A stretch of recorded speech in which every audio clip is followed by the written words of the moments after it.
In a previous video, I brought up the fact that when the shutdowns happen, all the essential workers are forced to work without pay. However, Congress, the people who control whether a shutdown happens or not, and the White House continues to receive their income.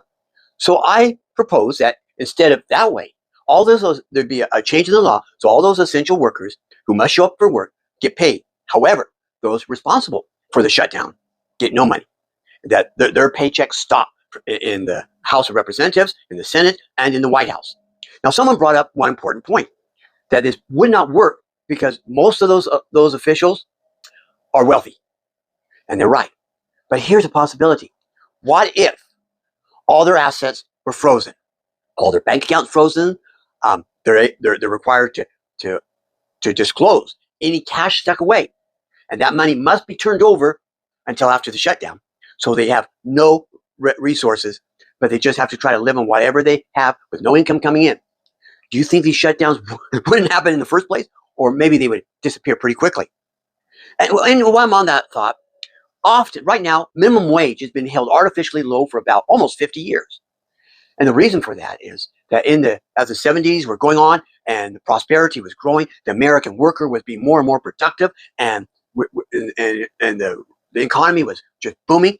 The speculations by the experts were that they could cut the work week down to 4 days a week with even more pay. And that sounded great. The average American, middle class, poor person could work less and have more money and more time with their families.